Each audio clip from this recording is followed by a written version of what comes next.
ሰላም እንደምናላችሁልን ክብራን የታላቀው የማንቸስተር ዩናይትድ ደጋፊዎች በ2025 የመጨረሻ ጨዋታ ነው የተገናኘነው። በእንግሊዝ ፕሪሚየር ሊግ የ18ኛ ሳምንት የኦልድ ትራፎርድ መርሃ ግብር ማንቸስተር ዩናይትድ ከሮብ ኤድዋርድ ወልብስ ጋር ጨዋታውን ያከናውናል። የዚህኛውን ጨዋታ የቅድመ ጨዋታ ቅኝት ልንሰራ ነው የተገናኘነው። ስለምታደምጡን እንደተለመደው ደግሞ ቆይታችሁን ከኛ ጋር ስለምታደርጉ ከልብ ነው የምናመሰግነው። ስለ ጨዋታው ሀሳቦችን እንሰነዝራለን። መጥፎ ሪከርድ ውስጥ የሚገኘው ወልብስን ማሸነፍ ማንቸስተር ዩናይትድ የሚጠበቅበት ነው። ደግሞ የውድድር ዓመቱ የካላንደር ይር የመጨረሻ ጨዋታ ነው የ2025 ማለት ነው። ስለዚህ ለደጋፊዎቹ ለ2026 ኒው ይር ስጦታም ለመስጠት የሚጠበቅበት አይነት ጨዋታ ነው። በአስደናቂ ሁኔታ ኒውካስልን ካሸነፈበት መርሃ ግብር ነው ወደዚህኛው የሚመጣ። ስለዚህ ማሸነፍ ይጠበቅበታል። ጨዋታው ምን አይነት መልክ ይኖረዋል?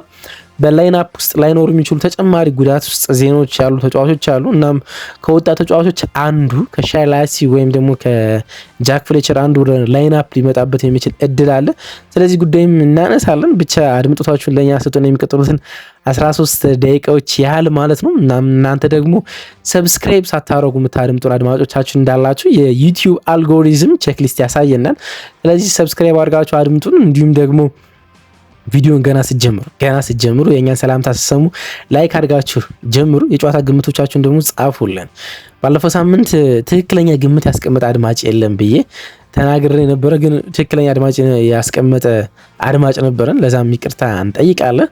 በኛው ሳምንት የሁላችሁንም ስም ለማንሳት ሞክራለሁ፣ በትክክል ለገምታችሁ ማለት ነው። ስለዚህ ግምቶቻችሁን ከየትኛው ከተማና ስማችሁን አስቀምጡልን። ከመሸጋገሪያ ሙዚቃ በኋላ ተመልሼ እመጣለሁ። ማንቸስተር ዩናይትድ ከወልቨርሃምፕተን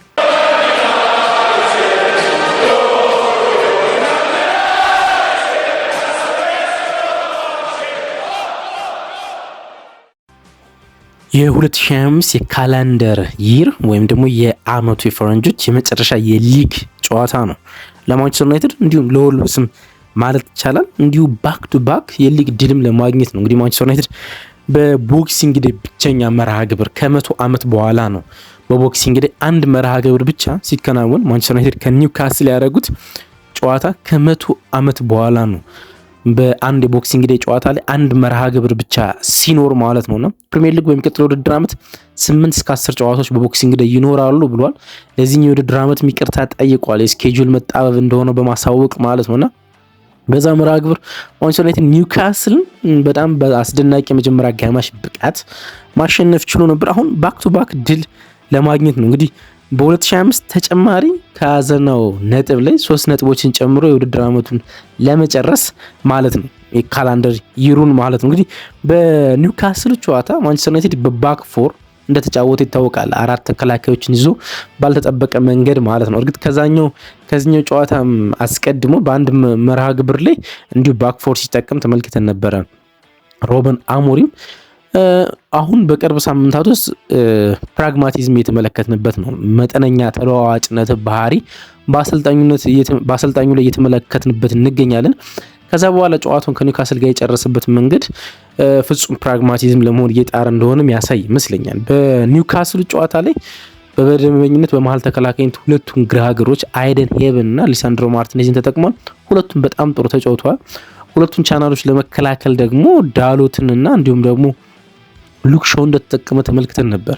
ሉክሾ በግራ መስመር መሰለፉን ተከትሎ ፓትሪክ ዶርግ ባልተጠበቀ የጨዋታ ሚና የቀይ መስመር አጥቂ ወይም ብራያም ምቤሞ በሚሰለፈበት ፖዚሽን ላይ ተመልክተነው ነበር። ደግሞ በጣም ቆንጆ ውብ የሆነ ቮሊ ጎል ሲያስቆጠር ተመልክተናል። በዚህኛው ጨዋታ እንዴት ነው የሚጫወተው የሚለው የሚጠበቅ ነው። ግን የሜሰን ማውንት በጨዋታው ላይ መድረስና ለመድረስ አሁንም እርግጥ አለመሆኑ ግን ላይን አፕ ላይ መጠነኛ ለውጥ ሊኖር እንደሚችል መጠቆም ይቻላል። ምክንያቱም በኒውካስል ጨዋታ የመጀመሪያው አጋማሽን ሳይጨርስ ነው የወጣ።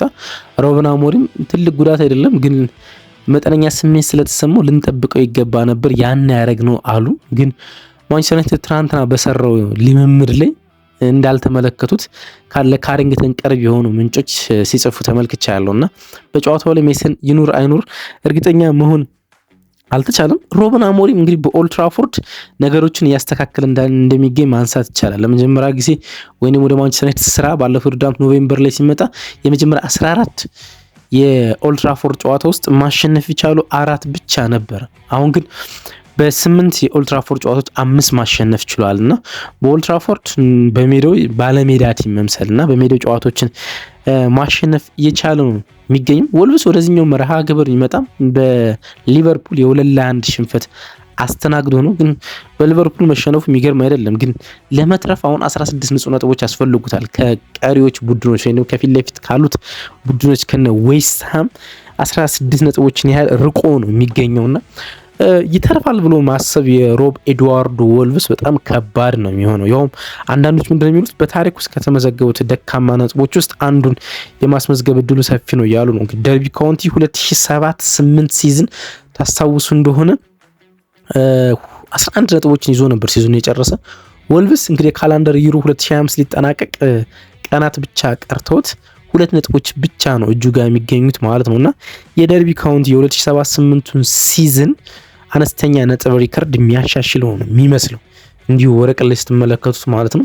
ሮብ ኤድዋርድን በጣም ምቾት ከነበረበት የሚድስብራ ስራ ነቅለው እዚያ መጥተው ሰዓት ላይ እንደጣሩት ማንሳት ይቻላል። በስብስብም እንዲሁም ደግሞ በሜንታሊም ወልቭሳውን ብዙ እንደደከመ ማንሳት ይቻላል። እንግዲህ ዩናይትድ ያለፉትን 11 ከወልቭስ ጋር ካረጋቸው መራግሮች 8ቱ ማሸነፍ ችሏል። ስለዚህ ወልቭስ በጣም ጥሩ ብቃት ላይ ቢሆንም በማንቸስተር ዩናይትድ የመሸነፍ እድሉ በጣም ሰፊ ነው ማለት እንችላለን። 3ቱን ግን ተሸንፏል። ስለዚህ በመሀላቸው የአቻ ውጤት በቅርብ ጊዜያቶች ውስጥ የለም ማለት ይቻላል። ባለፉት 5 ዓመታት ውስጥ በሁለቱ ቡድኖች በሊግ ውስጥ የአቻ ውጤት አልተመዘገበም። የመጨረሻ ግንኙነታቸው በዚህ ወር በዲሴምበር መጀመሪያ ላይ ማንቸስተር ዩናይትድ 4-1 ያሸነፈበት መርሃ ግብር ነው እሱ በዚህ ወር የተገናኙበት። ስለዚህ አሁንም በተመሳሳይ ወር ነው እንግዲህ ሁለቱ ቡድኖች የሚገናኙት ማለት ነው። በዚህ ወር ዲሴምበር ላይ ተገናኝተው ሙሊኒክስ ላይ ማንቸስተር ዩናይትድ 4-1 አሸንፈው ስለነበር ማለት ነው። እንግዲህ ባለፈው ዓመት ኤፕሪል ላይ ወልቭስ ማንቸስተር ዩናይትድን 1-0 አሸንፈው ነበረ ባለፈው ውድድር ዓመት ማለት ነው ኦልድ ትራፎርድ ላይ ማለት ነውና አዌይ ወይም ኮንሴኪቲቭሊ ማንቸስተር ዩናይትድን ካሸነፈ ብዙ ዓመት ተቆጥረዋል። እንግዲህ ወልቭስ የመርሃ ግብር ወረቀት ላይ ያሸንፋል ተብሎ አይጠበቅም። ግን ይህንም ካረገ ወይም ባክ ቱ ባክ የሊግ ድል ካገኘም በጣም ሰነባብቷል። እሱ ነው የምንናገር። ኦልድ ትራፎርድ ላይ 1960 እና 1961 ተከታታይ ዩሮች ላይ ነበር ማንቸስተር ዩናይትድን ለመጨረሻ ጊዜ በሜዳው ማሸነፍ የቻለው ማለት ነው። ስለዚህ ይህን ያረጋል ተብሎ በፍጹም አይጠበቅም ማለት ነው።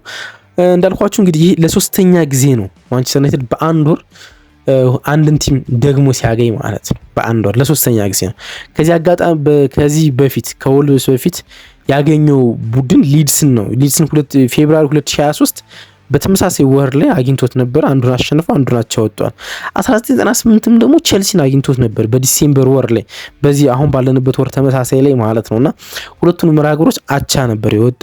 በአንድ ወር ሁለት ቡድኖችን ሲያገኝ ማንቸስተር ዩናይትድ ተሸንፈው አቅም አሁን ለሶስተኛ ጊዜ ከወልቭስ ጋር በአንድ ወር ይገናኛሉ ማለት ነው። እንዳልኳችሁ ጨዋታው ማንቸስተር ዩናይትድ ነው እንደሚያሸንፈው በርቀት የሚጠበቀው ማለት ነው። የአመቱ የመጨረሻ ጨዋታ ነው። እንግዲህ ባለፉት ተከታታይ ይሮች ማንቸስተር ዩናይትድ የአመቱን የመጨረሻ የካላንደር ጨዋታዎች አላሸነፈም።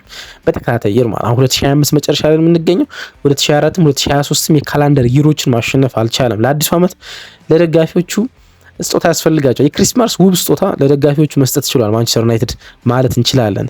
የኒውካስል ቦክሲንግ ላይ ድል በማሳካት ማለት ነው። አሁን ደግሞ ለአዲሱ አመት ለ2026 ለደጋፊዎቹ ስጦታ የሚያስፈልጋቸው ይመስለኛል። ላለፉት ተከታታይ አመታት እሱን ማድረግ ሳይችል ተመልክተናል። 2023 ለምሳሌ በኖቲንጋም ፎረስት ሽንፈት አጋጥሞት ነበር የመጨረሻው የካላንደር ይር የአመቱ የመጨረሻ ጨዋታ። በ2024 ደግሞ በኒውካስል እንደዚሁ የአመቱ የመጨረሻ ጨዋታ ላይ ሽንፈት አስተናግዶ ነበር። አሁን በአመቱ ሌላ የመጨረሻ መርሃ ግብር ላይ ከወልቭስ ጋር ተገናኝተዋል ማለት ነው። 3 ተከታታይ የአመት ጨዋታዎች የአመቱ የውድድር አመቱን 3 ተከታታይ ጨዋታዎች የተሸነፈው 1980 እስከ 1982 ነው። 1980 1981 እና 1982 በ3 ተከታታይ አመት የአመቱን የመጨረሻ የካላንደር ይር ጨዋታዎች ተሸንፈው ነበር። አሁን 2 ተሸንፏል። የኛውን ጨዋታ የሚሸነፍ ከሆነ ከዛ ስታት ጋር ተቀራራቢነት የሆነ መጥፎ ሪከርድ ያስመዘግባል ማለት ይቻላል። እንግዲህ ዩናይትድ በክሊንሺት ይህን ጨዋታ ማሸነፍ የሚጠበቅበት ነው። ጨዋታውን ያሸንፋል ተብሎ ይጠበቃል። ወረቀት ላይ ወልቭስ ነውና ግን ወልቭስ ፈታኝ መራግሮች ለአንዳንድ ቡድኖች ሲሰጥ ተመልክተናል። ለምሳሌ ለአርሰናል በጣም ፈታኝ መራግሮች ሲሰጥ ተመልክተናል። ለሊቨርፑል ባለፈው ሳምንት ፈታኝ መራግሮች ሲሰጥ ተመልክተናል። ለአስቶን ቪላ በጣም ፈታኝ መራግሮች ሲሰጥ ተመልክተናል። ሁሉም በአንድ ጎል ልዩነት ነው፣ በአንድ ጎል ማርጂን ልዩነት ነው ያሸነፉት።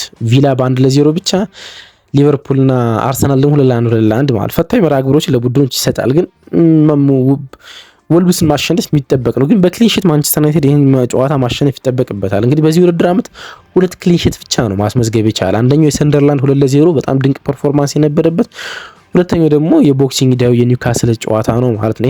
ይሄኛውን ጨዋታ በክሊንሺት ማሸነፍ የሚችል ከሆነ ለሩበን አሞሪም የመጀመሪያ መርሃ ግብር ይሆናል። ባክ ቱ ባክ በሊግ መርሃ ግብር በክሊንሺት ያሸነፈው ጨዋታ ይሆናል ማለት ነው። ሴፕቴምበር 2024 ነበር ለመጨረሻ ጊዜ ማንቸስተር ዩናይትድ በኤሪክ ቴን ሃግ ስር ባክ ቱ ባክ የሊግ ጨዋታዎችን በክሊንሺት ሲያሸንፍ ማለት ነው። አንደኛው ሳውዝሃምፕተን ነው፣ አንደኛው ክሪስታል ፓላስ ነበር በባክ ቱ ባክ ሲያሸንፍ ማለት ነው። ስለዚህ ይሄኛው መርሃ ግብር በዛ አውድ መፈጠር ያለበት ይመስለኛል ለሩበን አሞሪም ባክ ቱ ባክ የክሊንሺት የሚያስመዘገብበት ማለት ነው። የተከላካይ መስመራችን ኢንዲቪዥዋሊ ጥሩ ይመስላሉ፣ ግን ደግሞ እንደ ኦርጋናይዜሽን ጎል የሚቆጠርበት አይነት ቡድን ነው። አይደን ሄቨንና ሊሳንድሮ ማርቲኔዝ ባለፈው ሳምንት በጣም ጥሩ ሲጫወት ተመልክተናል።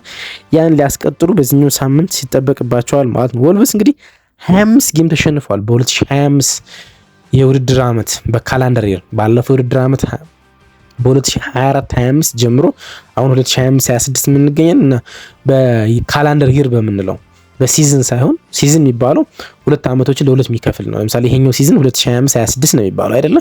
በቀናት በኋላ 2026 ይገባል፣ ግማሹ 2026 ነው። ግን ካላንደር ይር በምንለው 2025 ጌሞችን ተሸንፏል። በፕሪሚየር ሊጉ በታሪክ በአንድ የካላንደር ይር ብዙ የተሸነፉ ኢፕስዊች ነው በ1994 26 ጌሞችን ማለት ነው። ስለዚህ ማንቸስተር ዩናይትድ ወልቭስን ማሸነፍ የሚችል ከሆነ ወይ ደግሞ ወልቭስ በማንቸስተር ዩናይትድ የሚሸነፍ ከሆነ 26 ይሸነፋል ማለት በታሪክ በአንድ የካላንደር ይር ብዙ ጌም ከተሸነፉ ቡድኖች ተርታ ላይ ይሰለፋል ማለት ነው። በጨዋታ ውስጥ አሁን የሚጠበቅ ተጫዋች አለ አይደል? ትኩረትን የሚስብ ፓትሪክ ዶርክ ትኩረትን መሳቡ የሚጠበቅ ይመስለኛል። ምክንያቱም ባለፉት 2 ጨዋታዎች 2 የጎል ተሳትፎች አሉት፣ 1 ጎልና 1 አሲስት ማለት ነው።